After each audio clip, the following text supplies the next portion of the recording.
Bismillah, walhamdulillah, wassalatu wassalamu ala rasulillahi sallallahu alayhi wasallam.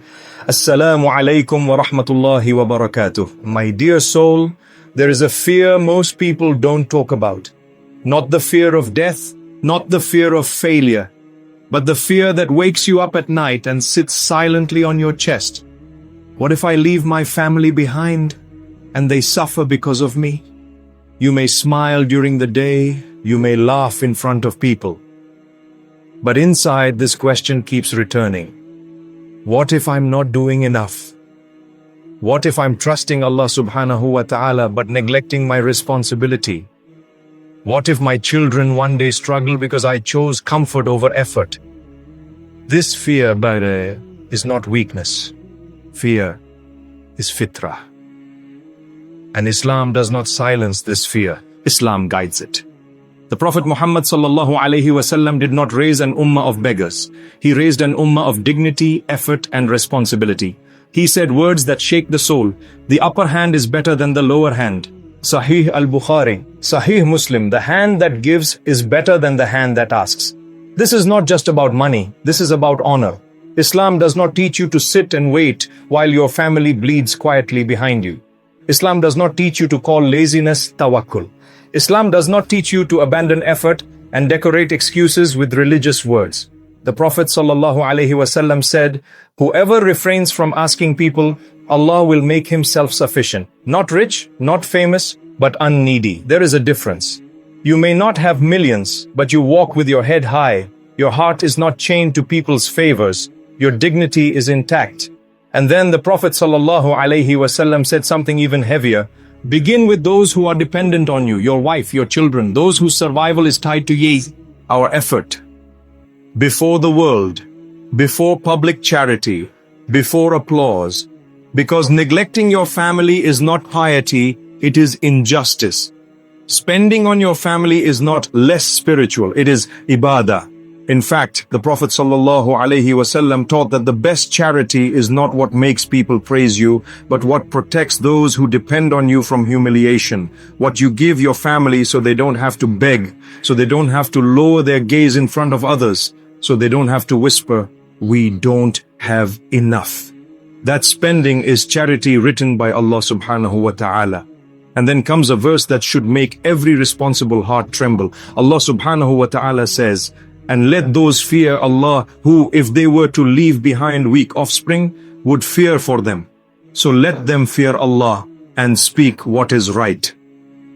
Surah An-Nisa, Ayah 9. Read that again, slowly. Allah does not mock your fear of leaving children behind. Allah validates it.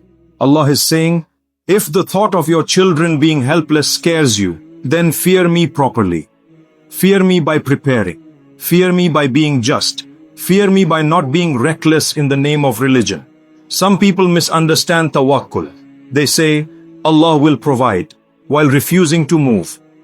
But Allah subhanahu wa ta'ala already provided you with hands, mind, opportunity, and strength. Tawakkul is not sitting idle. Tawakkul is walking forward while trusting Allah with the outcome. Even your effort is written, even your struggle is facilitated by Allah, but you must stand up.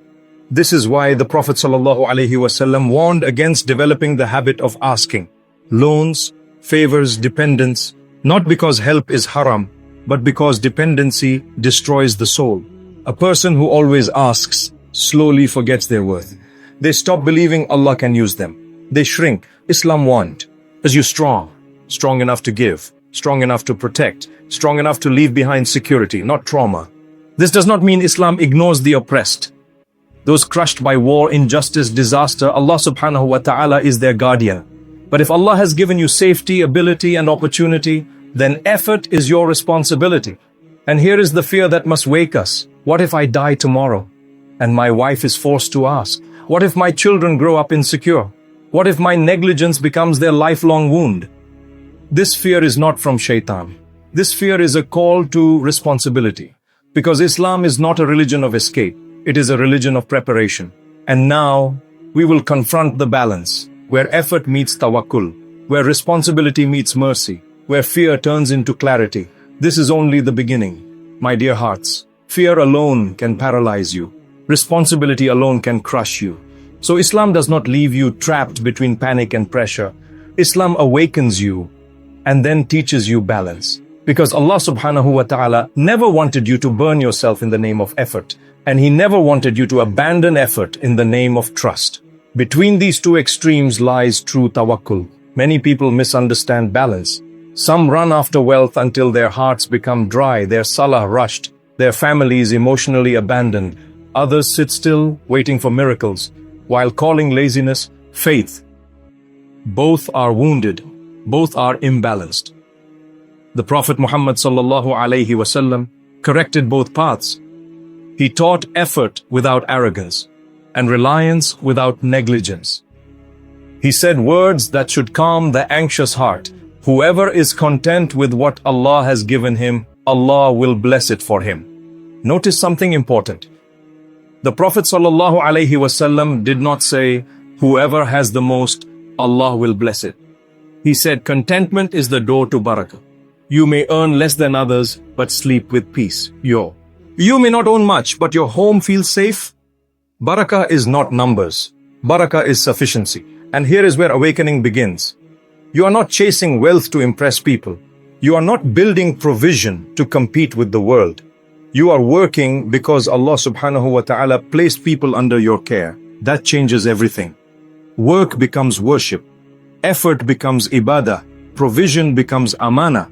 And when this intention settles in your heart, fear starts transforming into purpose. Then Allah subhanahu wa ta'ala reminds you of a truth that releases pressure. Allah does not burden a soul beyond what it can bear. Surah Al-Baqarah, Ayah 286. This ayah is not a motivational quote, it is a divine guarantee. If responsibility feels heavy, it is because Allah already knows you can carry it. Not alone, but with Him. The mistake we make is thinking that balance means perfection. You think, I must earn perfectly. I must plan perfectly. I must protect everyone perfectly. No. Allah subhanahu wa ta'ala never asked for perfection. He asked for sincerity and effort. This is why the Prophet sallallahu alaihi wasallam taught us priorities. Spend on your family first. Secure them first. Protect them first. Not because wealth is everything, but because neglect leaves scars. And then whatever Allah gives you beyond that, you share. Not from pressure, not from guilt, but from gratitude. That is balance. And then Allah subhanahu wa ta'ala addresses another silent fear in our hearts, the fear of poverty. He says in the Quran, and do not fear poverty, we provide for them and for you.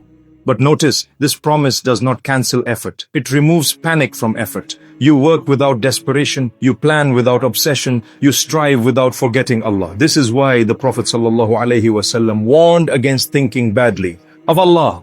Some people commit a sin, then destroy themselves with despair. Some neglect responsibility, then believe Allah will never forgive them. This is worse than the mistake itself. Thinking badly of Allah subhanahu wa ta'ala is more dangerous than failing once. Allah is Ar-Rahman, Allah is Al-Ghafur, Allah is At-Tawwab.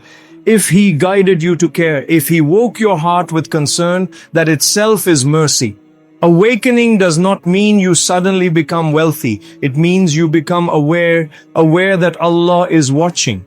Aware that effort matters, aware that your family is a trust, aware that rizq is written, but paths to it are walked. And now your heart shifts. You stop asking, why is this so hard? And you start asking, how do I please Allah through this responsibility? That is awakening. You no longer chase dunya blindly, and you no longer abandon dunya pretending to be spiritual. You walk the middle path. With dua on your tongue, with effort in your limbs, with trust in your chest. And now, we will talk about discipline. Not